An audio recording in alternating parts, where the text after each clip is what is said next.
Hey lads, top of the morning to you. Welcome to the Canal Kaylee. I hope I don't jinx myself, but a seal 20 seconds ago just flew by here. You can hear that incessant heavy breathing, that shh, shh, shh. And you look up and there's a seal floating on through, so hopefully that's not bad news. But we're gonna give it a go anyway.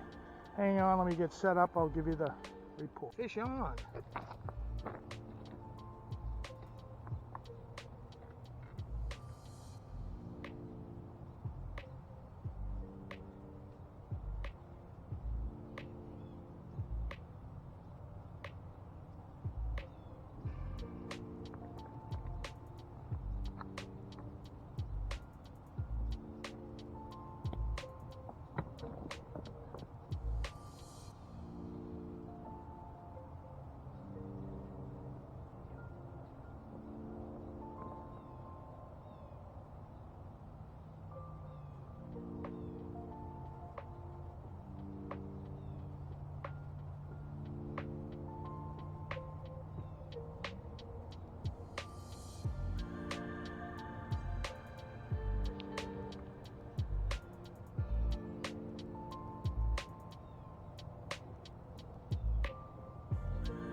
I didn't even get time to get my balance.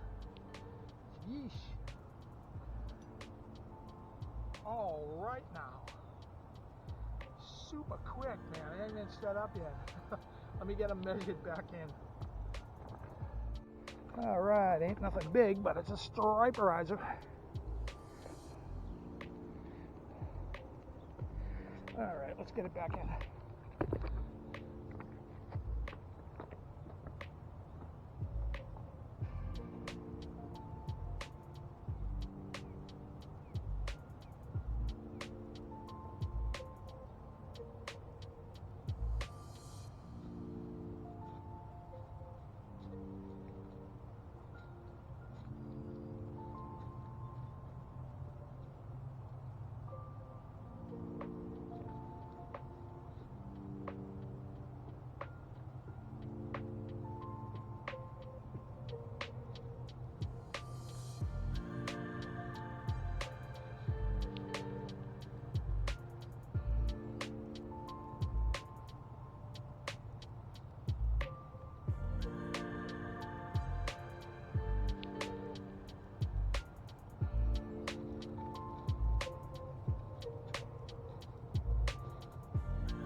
Of murder this morning.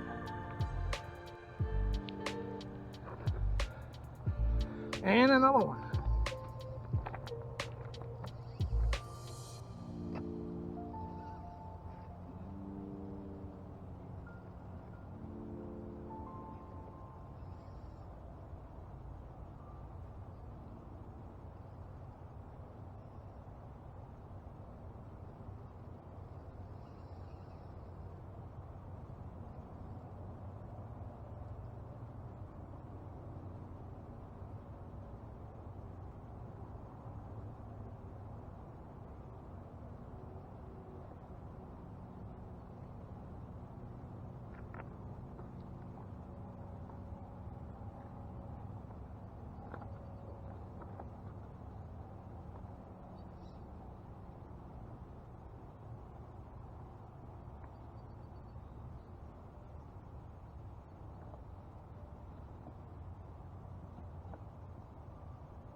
This is probably a keeper.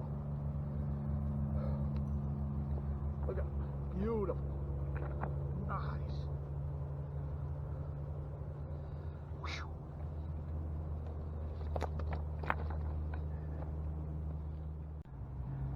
She's a keeper. 28 and a half. I'm going to let it go though.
Oh, the feisty one. Self-released itself. Wow. What the hell am I all sweating? What? I have been here like 15 minutes. This is absolutely the stunning beauty of this place. It's so fickle, you know? Sometimes for hours and sometimes it's just bang, bang, bang, bang, bang. It's so, that's the thrill of this place. Man, geez, that is fun. Welcome, my name is Paul K. This is Saturday Mornings Outdoors, and we are striperizing on the Cape Cod Canal and having good luck. I don't know what the heck, look at that beauty. Wow. I don't know what the heck that was all about. I just seen a seal, like literally 10 seconds before that hit, the first hit. And I thought, uh-oh, you know, that might not be a very good on. Well, that is a beautiful schooner. And then wham, bang, bang, 2 of them. So this looks to be very promising. Unbelievable. That's why everyone loves the canal. You never know what you're gonna get, man. It's unbelievable. Let me just let the adrenaline calm me down now. Hang on. Wow, what a thrill. Man, sweating like a pig now, and I ain't even been here 15 minutes. So today's coming up on the new moon, and we're on the eastified tide. It's going that way. And Mac Chunk's on the bottom. It's about 78 degrees right now, and it's all sticky and humidified. And the fog just burnt off. It was one of those weird fogs that was a couple weeks earlier, only in the canal. But that just burned off as the sun rises, coming up over the mountain.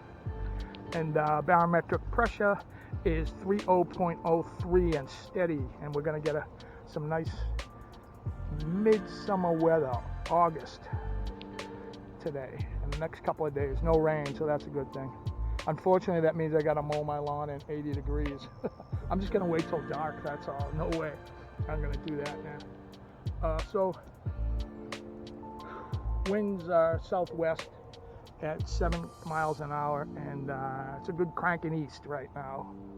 And I don't know what to say. What a great, it's just so, this thing is alive. It's fickle. It's just fickle, and it's mostly good to you, but sometimes it's slow, but man, sometimes this thing can just light right up. Ugh. Can you feel it? It's kind of a cool thing. It's a very subtle thing when you fish in the canal mostly, but anywhere where you're really intimate and close with the water, the sea, the ocean, is them seals, when they're around and they're close enough, you know, I'd say probably within 100 yards, you don't really notice it at first. It's a subliminal thing, but you hear this, and they're coming up for air basically. I guess they hyperventilate, and then they dive, and then they stay under for like freaking 8 minutes or something.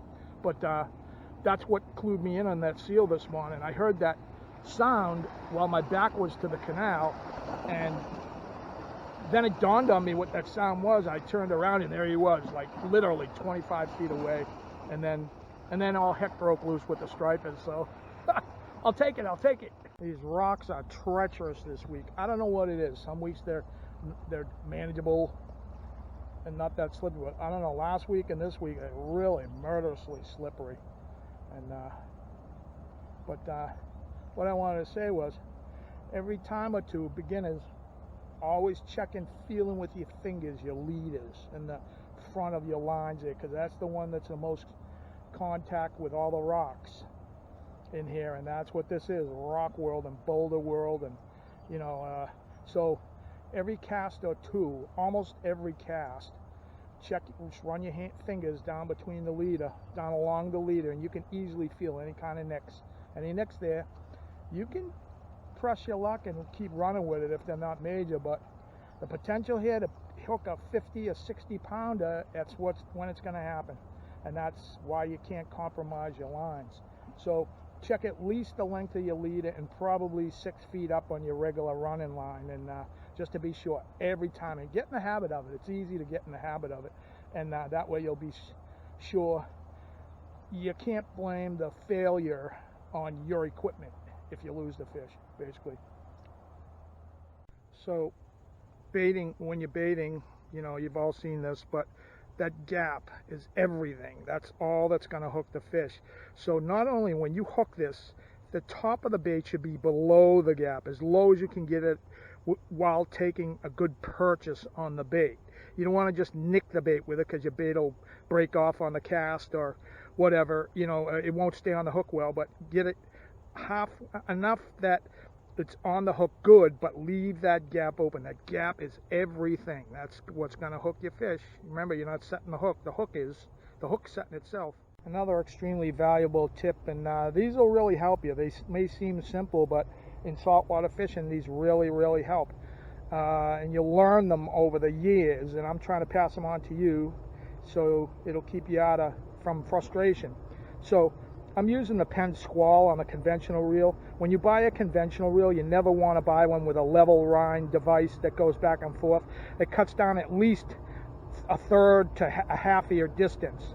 You want to get one without that level line device, and after a half a day of using it, you'll get what's called an educated thumb. You'll learn how to feather the reel when you're casting so you don't get overrun. But what I wanted to tell you was, when you're reeling in your line, you want, see how that's a mound? You want to make a mound there. You never want to reel it in and make sure the line is level, because when you make it level, this braid and any other line in fresh or salt water, if you have any experience with these reels, it'll dig in on the edges if you have it level. And when you're fighting a fish, that's the worst thing that can happen for that, because then you'll just have to back up with the fish if you're lucky enough to do that. What I'm trying to tell you is, if you stack it in a mound like this, you're using two hands. One hand's reeling and the other hand's going like this back and forth with the line to stack it on the reel. But if you have that mound there, you're only using about, for me here in the canal, it's about 200 feet or 250 feet. That first 250 feet of line, create a mound there, and it can't stack up in the middle. I mean, on the edges, rather. On the edges. If it jams in those edges, you either get a whiplash or you get a line, you know, a snap. All your gear goes flying off, and then you got to retie, and you're missing the action. So that's a very valuable tip for the conventionals. Just make a mound there. Boy, this rod just got whacked. I mean, it just doubled over, but then you can tell what's happening. The fish has got it. He's swimming away, but the hook just isn't catching. And that's just the nature of these things. That's the only frustrating part of these circle hooks. Conservation-wise, they're awesome. It's hooked on the edge of the mouth. You either hook them on the edge of the mouth or you don't hook them. I don't think I've ever gut hooked a circle hook. You know, gut hooked a fish with a circle hook, but you miss a lot. I mean, you know, if I would say at this point, just for this summer, it's probably 50-50 on the misses. Like, your rod doubles over, but then it just goes slack. Like, if you had J hooks, you'd be killing these fish every time, you know. I mean, very rarely do the J hooks not take purchase, but it's just the nature of these, and it's worth it for the conservation, I guess. But we'll do what we're told. But they claim it's for the benefit. I kind of believe them. I don't know, dude. And the commercials are getting 8,000 times the amount that we are. We're saving them for them, basically. I don't want to go off on that. But they're here today, that's for sure. And getting bites and catching fish. It's amazing. The fish that pick it up and then they swim off and double your rod over, and they're just hooked lightly on the edge of the mouth, on the cartilage on the edge of the mouth, and then the rod just goes limp. So apparently I would assume that means they just ripped it out of the cartilage. So does that mean they're educated now? I mean, that's a great question. You know, I mean, will they be? I don't think so. They're not that smart. I mean, they're really not that smart. So, I mean, they're eating a baited hook. The hook is fully showing. They just don't know what to make of it. They just see the meat, they smell the meat, they taste the meat, and they eat the meat. And then, so I don't think that they would be educated. Like in a bass pond where it's a limited amount of territory and they know every inch of the territory, the fish, then they would be educated. And it'll take a while for them to lose that education. You know, you rest the spot and then you come back in a few hours and they'll probably be all right. But these fish here, I don't know. They're just, there's not an opportunity and often for the fish to have a free chunk of meat like that. It's rare to come by. It's literally a free meal and they're hungry. They're expending energy. And so I don't think so. I think they're just going to just keep rolling with it, even though that they got bit and nipped, I think maybe 300 yards down the canal. If they see another chunk of bait, they probably wouldn't hesitate. You know, they just don't know what to make of it, that's all. That's what I think. I don't know. It's a full-on science, man. It really is. There's so much there. So much little things, little subtle things. That's the addiction of it. It's truly, truly fun. All right, so the boat traffic's picking up as usual. Great morning bite. This was a lot of fun this morning. And caught a couple fish and had a good time. And the recharge light is back on green again. So stay tuned for the spot check coming at the end of the show. And I really want to thank you guys once again. Limitlessly thank you for subscribing and liking. It really helps the channel out a lot, and you guys are awesome. If you really dig this stuff, really keep checking like and subscribe. I think I'm about 150 subscribers to 1,000, and then I can get monetized. So when you subscribe, it really helps the channel. And please like, and if you dig this stuff, man, I have a ton of fun bringing it to you, and I'm so glad you can come along with me every week.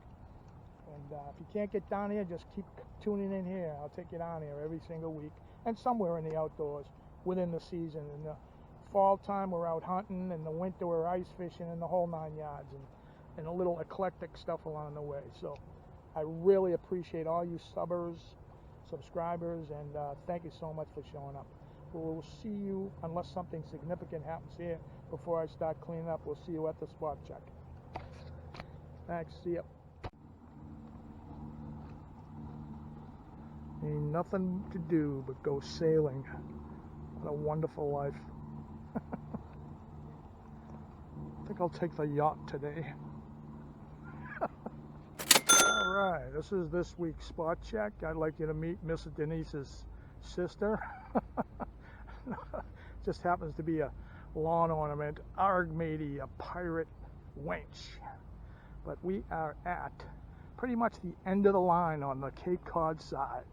It's pole 380, and it's the infamous railroad bridge. And this area is an absolute fish magnet. But I want you guys to know that a lot of guys are asking about really quiet spots to fish. If you've noticed, I've gone halfway on the Cape Cod side down, and I've moved in the westerly direction till you can't go no further, and it's absolutely quiet spots, except for here. This here, I'm going to put it very bluntly to you. Over the years, people get shot here, they get stabbed here, but they catch probably more fish. This is the west entrance to the Cape Cod Canal. So the bass are all in Buzzards Bay out here, and they get bait pushed into the opening of the canal there, and it's an extremely popular fishy spot. So don't let the shooting and the stabbing stuff scare you away. That's like extremely rare, but it gets so packed in here when there's fish. Stuff's gonna happen, and people get rowdy, and men are men, boys will be boys. If the boys want to fight, you gotta let them. So the infamous railroad bridge. Now, where that guy is with the bucket in that area, that's called the flats. And in the early spring, sometimes flounder will get up in there because it's very shallow in there, and it warms up earlier than most areas, so it's a good flounder spot. And another thing guys do, brave guys do, there's a point out here, believe it or not. And this, I would not recommend this. I'm gonna disclaim this, but I'll tell you just what guys do. And that is, there's a point that goes out here, and you can wade out pretty far, but if you reach that edge and that current's cranking, you're going for a swim, and it's not gonna be easy for them to pull you out. So, but this is it. Now I'm going to start working on the other end of the canal, and we've reached the west end, and this is pole 380, the infamous railroad bridge on the Cape Cod side. Now, looking back on these episodes, all you have to simply do is look at episode 1 and get that map and match those pole numbers up with the numbers I give you each week. And it's a very simple process. You need the map. You need the map, unless you have basic knowledge of this area. But newcomers, you need that map, and just match the numbers up, and you shall catch fish in quiet areas like everyone suggested. So that would be it for this week. Had an excellent episode this week and a lot of fun. And of course, I want to thank God for letting us play in this beautiful garden. Come on. It's a garden. You saw it this morning. We're privileged to be able to use this beautiful place. Jesus wants to hear from you tonight. So remember, say your prayers. And that'll be this week's edition, folks. Thanks for watching, and we'll see you next week. All right. Take it easy.